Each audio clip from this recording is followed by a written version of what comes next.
in association with Dr. Fixit, waterproofing ka doctor. Hello and welcome. You're watching To The Point. What message does the appointment of Yogi Adityanath as Chief Minister of UP send out? Is it in accordance with India's constitutional commitment to secularism? Will it create apprehension amongst Muslims? Or do these questions suggest an unfair attitude to the Yogi, and does he deserve a chance to prove himself before he's judged? That's the issue we shall tackle tonight. My guests are the well-known columnist and commentator Ashok Malik, the senior journalist from Lucknow, Sharath Pradhan, Congress spokesperson Priyanka Chaturvedi, Samajwadi Party spokesperson Rajiv Rai, and the senior BJP leader Sudhanshu Mittal. Mr. Mittal, India is officially a secular country where religion and politics are separate. Is it then fitting for the head of the Gorakhpur Mutt to be appointed Chief Minister of UP? Doesn't this amount to undermining India's constitutional secularism?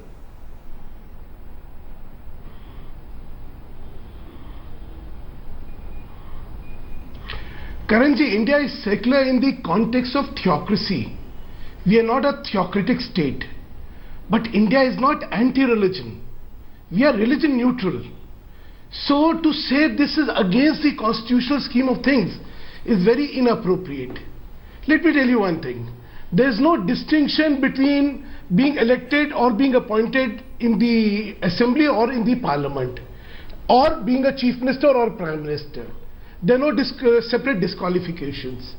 When heads of other religious institutions like Maulanas or priests can become member parliament or can become MLAs, to say that the head of a mutt of Gorakhpur should not have become a MP or should not have been appointed a chief minister, I think is a very partisan view in terms of the secularity which is there defined in the constitution. Okay. And as I said, Sarvdham Sadbhavna. We have Sadbhavna for all religions. Okay. That is the spirit of secularism and not beyond. It is not entire religion. In fact, religion is an integral part of the Indian constitutional ethos. Okay, I take your point. Let me bring in someone else. Constitution, if you look at the original I take your point. I take your point, Mr. Mittal. Let me bring in someone else. Look at the word of Ashok Malik, I'm coming to you. Let me put it like this. I've heard the answer Sudhanshu Mittal gave me, but there's a real feeling you get that when the head priest of the Gorakhpur Mutt becomes Chief Minister of UP, it's a bit like the Ayatollahs in Iran who run the country. The difference is that Iran is a Muslim country and this is clearly presumably acceptable there. India is a secular country and it tends to feel wrong when the head of a religious mutt becomes the chief executive of a state.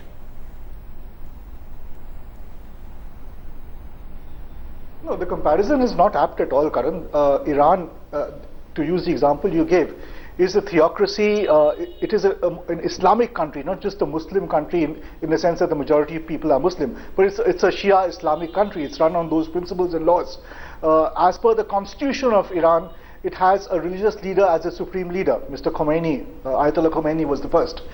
India is very different. India's constitution places the state above religions. Or it has some religious duties, but it's above religions as such.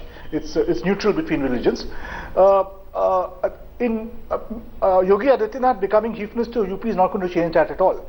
In his non-political capacity, he heads a civil society religious institution called the Gorakhnath Mutt. He could well head a temple trust, he could well head a mosque trust or a mosque if he were a Muslim. That's fine. He leaves those duties behind when he enters the Chief Minister's office, where he is a political and governance-oriented person, presumably, who treats all his citizens equally. Priyanka Chaturvedi, let me pursue. Separate. And I don't think it's fair to compare him to the Ayatollahs of Iran. Let me pursue, Priyanka Chaturvedi, the argument you've heard both from Ashok Malik and Sudhanshu Mittal like this. Yogi Adityanath's predecessors, Avaidyanath as well as Digvijayanath, were members of parliament. Second, other political parties like the Shiromani Akali Dal, for example, have had priests as political leaders. Remember Sant Fateh Singh.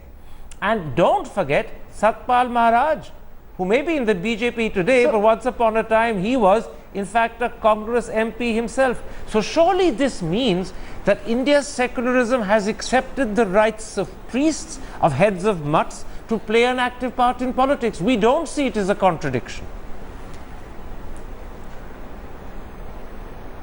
So the question is not whether the head of Gorakhnath Mutt should be heading as should be the chief minister of Uttar Pradesh, because he has held an elected position for 5 terms in the parliament.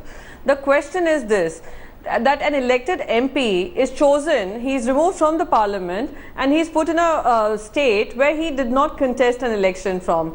He did not contest an election as an MLA. He was not even the chief ministerial face for the Bharatiya Janata Party, part of their entire promotion. Have you forgotten the number of times you've done that to the chief minister's job in states where Congress has won? You often send people from Delhi, parachute them in and expect them to win a local election.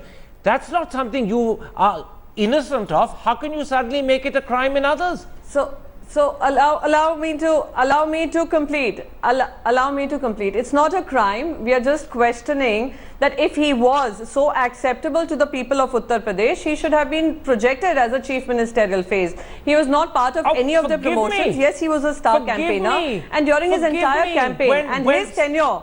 And his tenure as a 5-term MP has only been about pushing the Hindutva cause. When Ghulam Nabi Azad became Deputy Chief Minister of Jammu and Kashmir in 2002, you parachuted him from Delhi.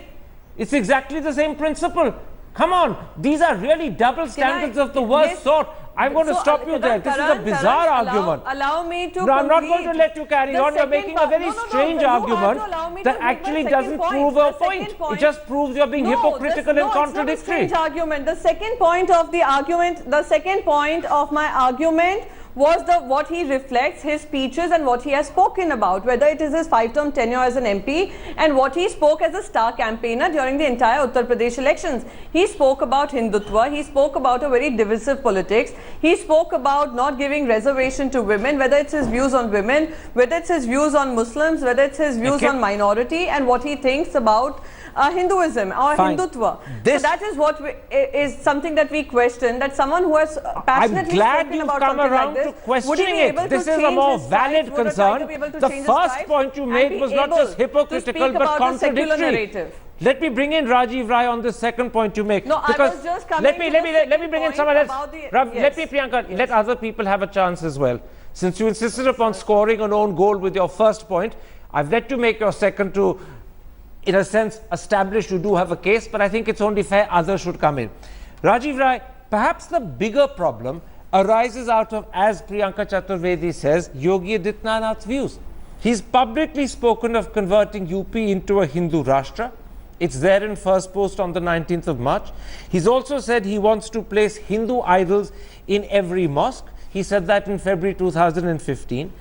Don't just those two, and there are multiple other examples, but don't just those two clearly suggest he doesn't believe in secularism as defined by our constitution, and therefore he can hardly be the right person to protect and preserve the constitution and secularism in particular as chief minister?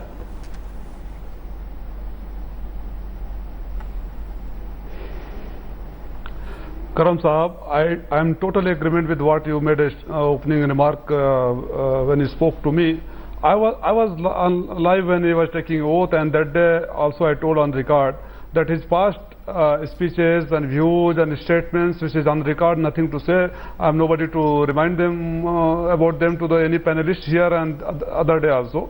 Does not speak about his belief in secularism. His belief is in development. He has been identified as a particular leader of a particular sect. When you are giving an example of Ayatollah Khomeini, I do not agree with that also, because Ayatollah Khomeini is the unopposed, acceptable leader of Muslims there in that country. He is not here. Though, having said so, I am of opinion, my party is of opinion, let us wait and watch. Hope that when he has taken an oath of constitution and sitting in the chair of the chief minister, he will not repeat his speeches. अगर वो हमारे एक मारेंगे तो हम 100 मारेंगे और FIR भी दर्ज कराने नहीं जाएंगे.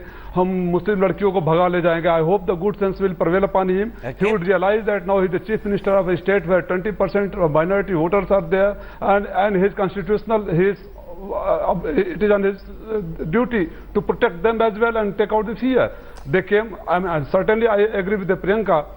He was not the face of chief minister. If he was so popular, even he was not there on the poster, if you remember, before the election.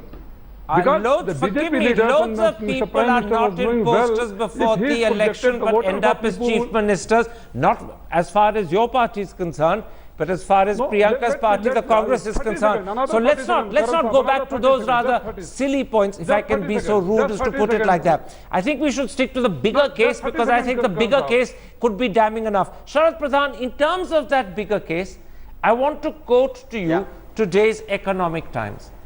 And this is what the paper says. Just because Yogi Adityanath wears saffron robes, talks about reviving a Hindu cultural ethos, and speaks about minority appeasement, he doesn't become ineligible for the CM's post. In other words, the reasons we have reservations or apprehensions don't make him ineligible, and therefore he has every right to be there. Perhaps the Economic Times is pointing out that in objecting to him on these grounds, we're actually pointing out our own prejudices rather than identifying the Yogi's faults. How do you respond to that argument? I'm quite surprised that the Economics Time is holding a brief, or this is virtually holding a brief for somebody like Yogi Adityanath, who's an embodiment of Hindutva, which is not just the saffron clothes. The language that he has spoken so far, before becoming chief minister, his whole entire profile and the way he has been conducting himself, he took off from his guru, who was a Hindu Mahasabha MP, who started as a Hindu Mahasabha MP. His whole demeanor, all his utterances have been highly, not only inflammatory, they've been directly and pointedly anti-Muslim. See, and another thing, here's a man who, the mandate that the BJP got, or I would say Modi got, it was not for somebody like Yogi Adityanath. It was fine. It was largely because of Modi's persona. Now, when Modi handpicked somebody, and then the elected legislators, and give it a formal shape of an election, of a formal consensus they draw on him, which is just more of a formality. To say that he was seen as the most popular man among the 325 MLAs, I certainly have read, not only me, there are a lot of BJP insiders also who don't accept that. Okay. Now, somebody like him, but, now on day one, I think that is the reason they realized that it was a bit too much. Because a lot of people voted for Modi because of Modi's aspirational politics, because they saw Modi as some kind of messiah, as they saw in 2014. That aura continued to live. So it was not for somebody like Yogi Adityanath. They are not traditional BJP voters. A whole lot of them, they voted for a different developmental aspirational politics. And here is somebody who shows you nothing, at least in maybe they have done a bit of tokenism by inducting a Muslim. Fair enough. That was a good move. It was a welcome move. Keep a focus on your answers. Let's not spread ourselves all over the canvas. Let's stick to the message Yogi Adityanath sends out.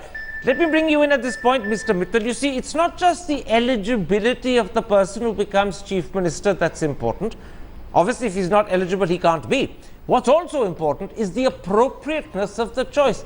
And appropriateness is a lot to do with the moral quality and message it sends out. Let's just look at Yogi's candidature or his appointment in terms of appropriateness.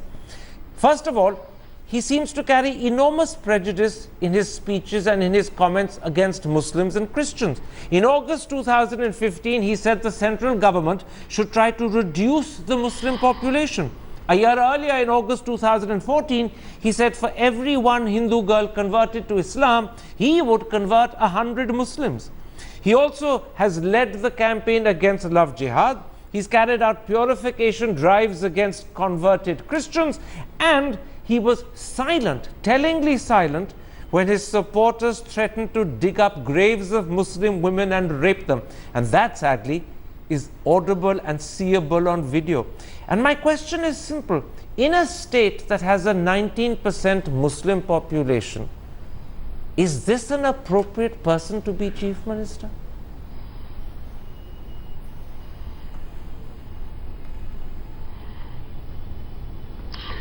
Karanji, what's our case? Do we have belief in democracy or we don't have belief in democracy? All these things, all these statements, in fact, Sharad Pradhanji was just talking his viciousness about Modi, about BJP, about everybody was there in the last 3 months of the campaign.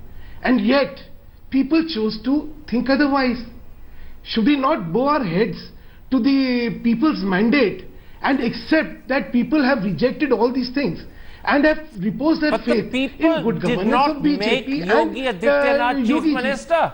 So Mr. Modi and Mr. Amit really Shah did. He's not even an MLA. Contradiction between the aspirations. But how does the vote in UP, where he wasn't even a candidate for the elections, this is not the first reflect time in the desire to make him Chief Minister? He's been imposed by Mr. Shah and Mr. Modi. Karanji, when you say he has been imposed by Mr. Shah and Modi, I just heard Sharadji saying the BJP also did not accept it. I think it is preposterous. I mean, I think I know my party better than either you or Mr. Sharad Pradhan also. And the party whole assembly has accepted him as the Chief Minister. Okay. But that's not the point. Point is, in democracy, there is what the Constitution lays down as how you will become a Chief Minister, who will become the Chief Minister. That has been followed. Mr. Mittal, now I'm not talking about questioning the appropriateness how, of a person, I'm questioning I the don't appropriateness think. of who. You're not answering my question. And I pointed out that a man who has these vicious comments, horrifying comments to make about Muslims is not an appropriate choice to be Chief Minister of a state with a 19% Muslim population. You refuse to answer that question. That's the question I'm putting to you.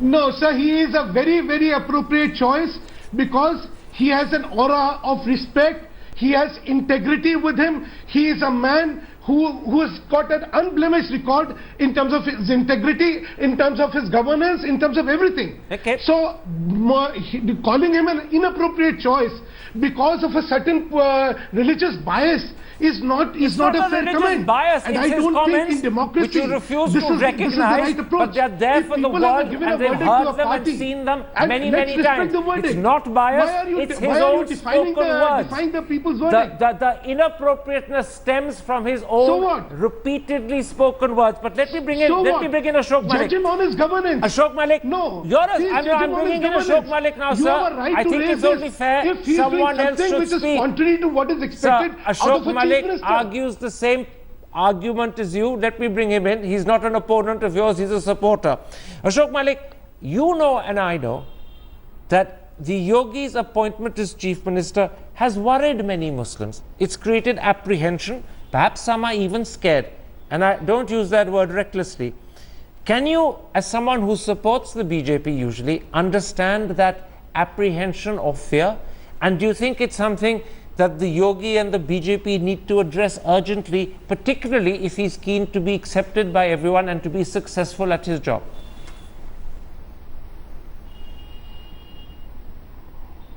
You know, I'd like to make 3 points here. One, you're quite right. Some of Yogi Adityanath's speeches in the past are disturbing and frankly beyond the pale. One can mitigate that argument somewhat by saying that he's not the only politician in India across parties who makes outrageous statements or gives outrageous speeches in an election campaign or in public, and who then settles into governance and with more sobriety after elections. Others have also done it. Hopefully he will too. I have taken some heart from the fact that immediately after being sworn in, he's been on message, he said the right things, he said that this is a government for everybody, no discrimination, which is what one would expect of a chief minister. He is not a pan-UP leader in the sense that, let's say, Kalyan Singh was, or Indi Tiwari in his peak, or whatever. But frankly, the BJP lacks an appropriate pan-UP leader. There was nobody else available. He was the most popular of the second rung leaders the BJP has in UP below Narendra Modi, and it was a bit ridiculous to make your most popular leader, especially in eastern UP, ineligible for government because some people had an aesthetic dislike for him. So he's been given a chance to come into government, to lead a government, and to broad base his politics and his political enterprise from just identity to the broader stream of governance. Let's give him a chance. He's been on message in the last 2 days, but it's very early yet. Let's give him a chance and see how he works. You know, Priyanka Chaturvedi, there's a lot of horse sense in that last sentence that you've just heard from Ashok Malik. Don't we owe Yogi Adityanath a fair chance before we jump to conclusions about him? As they say, every saint has a past, every sinner has a future. Surely we should judge the yogi by his behavior after his swearing in rather than his speeches and comments before. So on that basis, 2 days is too short a time to judge him. We have very categorically come forward and said we will question him on all the promises that Narendra Modi ji had made during his entire campaign speeches when he was touring. Oh, we've lost Priyanka at that critical point. All I'll say, and I don't mean this as refutation of the argument she was about to make, but politicians and senior ones in Congress have fallen hugely in the past. Indira Gandhi during the emergency, but the country gave her another chance in 1980. And by the way, she lived up to the hope that people had when they brought her back. She was a very much better Prime Minister in 1980 than she had been in 75. So people can change. It's not beyond the pale of expectation. Rajiv Rai, this point about giving Yogi Adityanath a fair chance before we judge him was made today, I think in the Times of India, by Ram Gopal Yadav, your leader. He's actually said, I will wait for 6 months before I judge the yogi and pass any comment about him. If that is Ram Gopal Yadav's position, shouldn't that be the line you take today as well?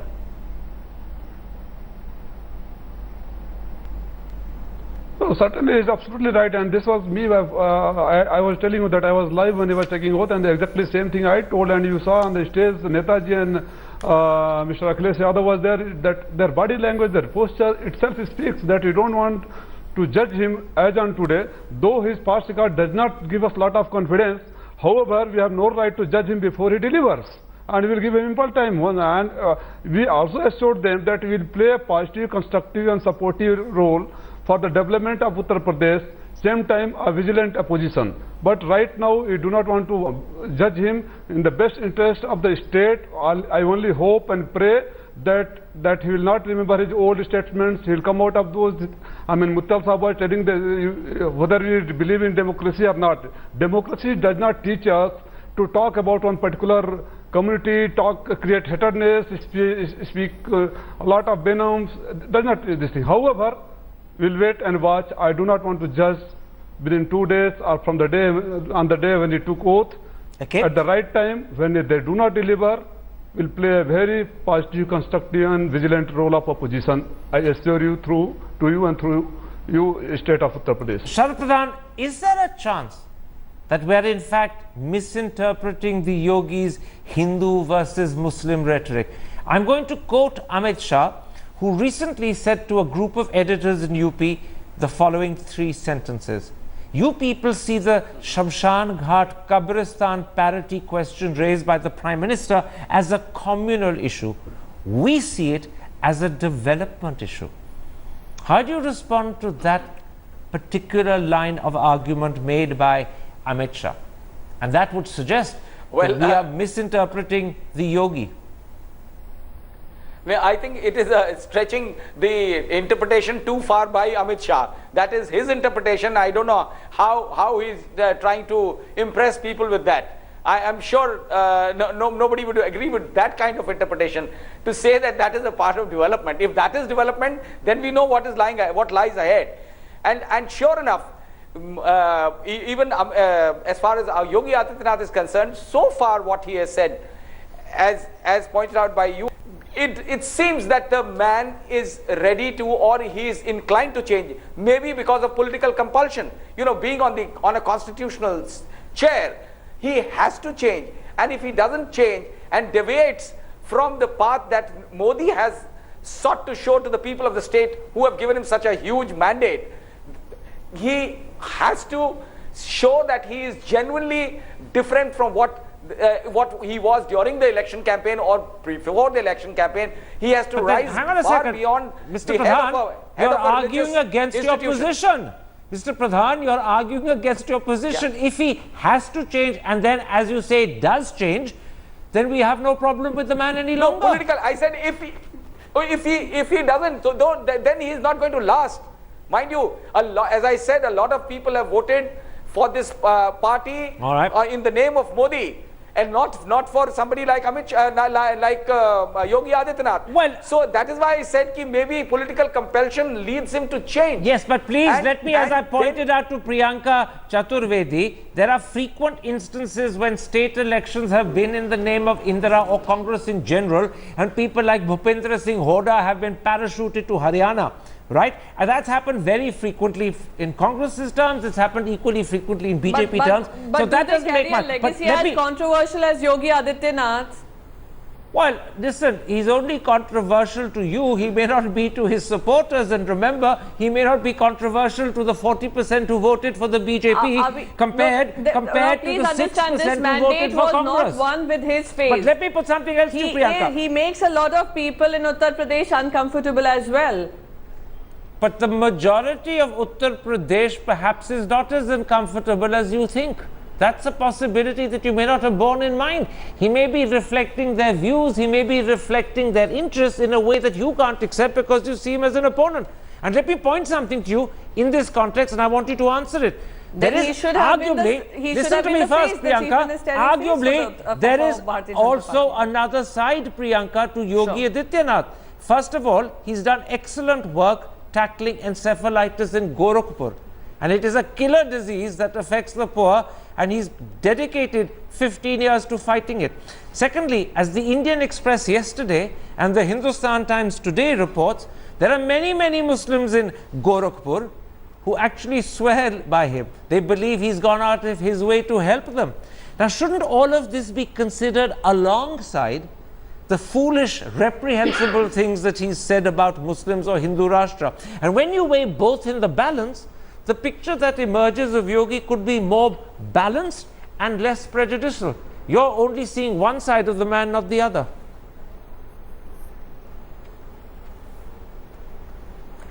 Is that a question directed at me? It is indeed. Very much so. So all I'd like to say here is, Karan, so while we weigh in whatever is being printed in the newspapers these days, we should also look at the criminal charges that he faces with regards to rioting, with regards to attempt to murder, and many other such issues that have come to the fore ever since his appointment. So these are both, if you look at his performance, we would, like I said, we would look at his performance in the times to come. But the choice and the appropriateness of the choice is what we are questioning right now. Was he the right face? If he was the right person and if he was so popular, that perhaps he should have been the chief ministerial candidate of Uttar Pradesh. But I'll just point out to the politicians with criminal charges becoming ministers is very common. Your party is as guilty of doing that as the BJP. And remember one other thing, a criminal charge is just a charge, it's not a conviction. And therefore the man is not really a criminal until he's found guilty. But let me bring up a different matter with you, Mr. Mittal, before I take a break. I'm going to quote to you Anand Singh Bisht, the Yogi's 85-year-old father. This is what Mr. Bisht said to the Hindu yesterday.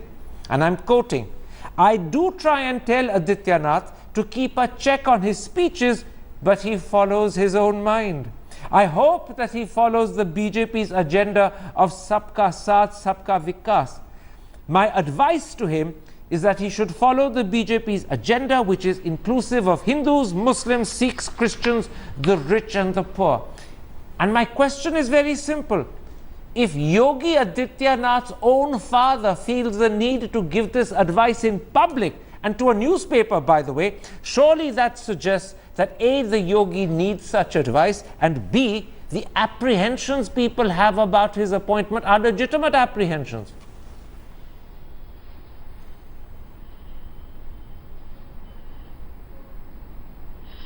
Karanji, this is very profound advice which will be given to every chief minister by any right-thinking person. I just want to draw your attention to this news item which appeared today. BSP leader shot dead, who was a Muslim. BHP, HP men amongst 4 booked. Now this would have been unthinkable in the regime of the previous 2 regimes where any of their men would have been booked. This is a new order. Irrespective of who does a crime is a crime and will be dealt with severely. See, till date, UP has seen a lawless state, a state which has always distinguished people on the basis of their caste and their religion. We are committed to justice for all, appeasement to none. Okay. So the state shall not discriminate or distinguish on the basis of religion or caste. All and right. this is the proof of the pudding. Good. You know, I'm glad the you're first holding it act up. is I think it's an whoever important it may be, point you it make. may be BJP or One whatever. test of a If there leader is is that criminality, he's prepared deal to with take it harsh strictly. action against his own people, particularly those who are his supporters. If that story and that headline is true, and I assume it is, to some of the critical challenges he will now face. Ashok Malik, the Yogi after his swearing in said he was committed to Sabka Saath, Sabka Vikas, and that development was his agenda. But given his past, given the things that he said and the causes he's campaigned for, isn't there an onus on him to prove that he really does believe in development and Sabka Saath, Sabka Vikas? Doesn't he need to do or say something that will convince people these aren't just saying the right things?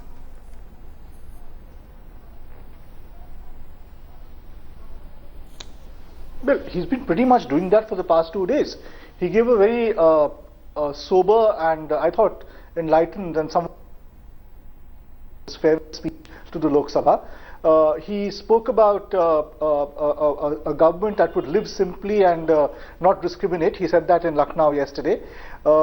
Some of the measures he's taken in terms of getting his ministers to declare their financial and wealth details is welcome. He's followed Amrinder Singh's lead in saying no lal battis, no red lights and paraphernalia for VIPs and ministers. All of this seems very welcome. And of course, it's only been 2 days.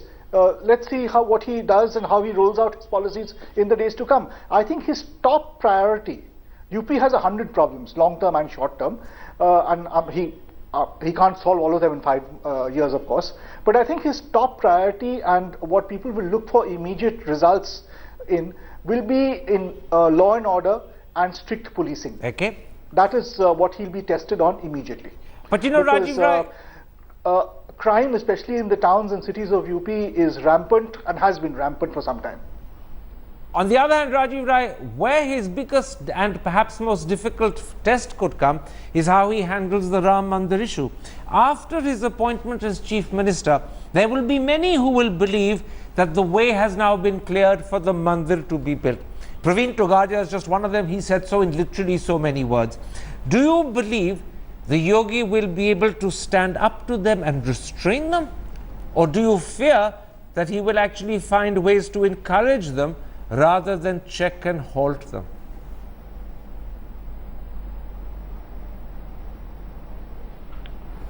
Karan Sahab, I'll reply to this point, but since Mittal Sahab came out with one newspaper cutting, let me remind him, and I'm telling you on the record, the other side of the story, in my own home district, Balia, village Misroli, 3 days back, one young boy has been murdered and suspected to be the BJP worker, But and I 3 spoke days personally to back, the SP the Yogi and wasn't IGIG Chief and IG. Minister. Till now the case has not been registered. Sir, 3 days Still. back, the Yogi Still. wasn't Chief Minister. He only became Chief Minister Yesterday on also I spoke, Saturday. today also I spoke. I personally, Karan Sahab, I spoke personally today also and yesterday also. Today also and yesterday also to the authorities. Okay, but come back Today to my... morning, 11 o'clock I spoke, it is on the record. I take your Case is point, not it's a being fair registered point, because the local but can you BJP come back MLA. to my question? Anyhow, Do you believe on the Ram Mandir issue he will be a sensible, sober, restraining influence, or will he encourage rather than hold back? Answer that.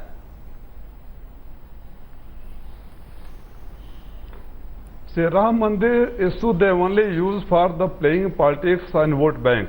They are really not concerned about the Ram Mandir, and I don't expect, because you remember first time when they came in the central government, from then onward, they never, and what they speak and what they do, I don't think they'll be serious about that, and it's very simple. It can be resolved only by the court verdict or mutual understanding. Today they talk the same language, but the people of UP, they are watching, because they have made several speeches and several promises about them. If he does not do so, he will not go scot-free by the voters of Uttar Pradesh. Shahid Pradhan, a second test for the Yogi could be the way he handles the people accused of Muhammad Akhlaq's murder. They, and many of them, in fact, not just one or two, have gone public to say that they look upon the Yogi as their potential savior. Do you believe that as Chief Minister he will act to drop cases against them, or do you believe he will refuse to interfere? Because that will be another test. That's really going to be a litmus test, Karan, because this is where he would be establishing whether he is actually a constitutional head of the state, or he continues to be head of a temple through which he rose to power and through which he always used his rabid communalism to reach where he is. So this is going to be a major issue, because if he does withdraw cases against such people, how would he be different from Mulayam withdrawing cases of several criminals and similar people like him, like those who killed Akhlaq? So in order to prove, this is really going to establish whether he is actually going to be provide good governance, honest governance, or not. Okay. And of course, also on corruption issues, he has to be very straight. He has sent a good message by ordering the bureaucracy, all bureaucrats to submit their property returns within the next 15 days along with the politicians. You know, Mr. Mittal, you mentioned at the start how action had been taken against people who are supporters and allies of the BJP in that murder that you referred to. And that is a commendable start. But it is nowhere near as emotional an issue, and nowhere near an issue that touches on the BJP support base like the Ram Mandir or the people accused of Muhammad Akhlaq's killing. In those cases, which are much more sensitive, where the people concerned are perhaps a lot closer to the support base the Yogi depends upon, will he be neutral, objective and fair, or will he lean in subtle and sometimes not so subtle ways to support and help them? That will be the critical test.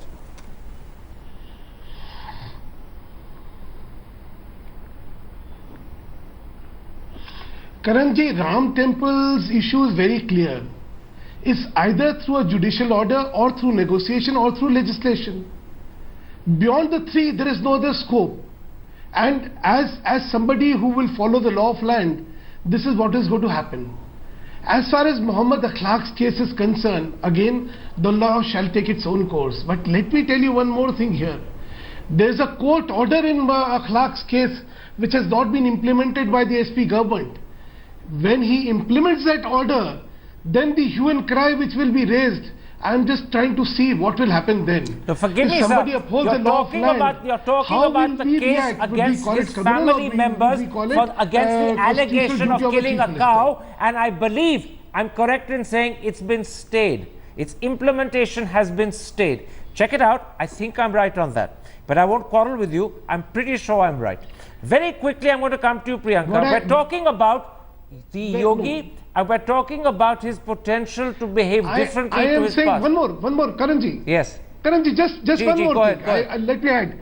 The illegal slaughterhouses were not closed down in spite of a court order by the NGT.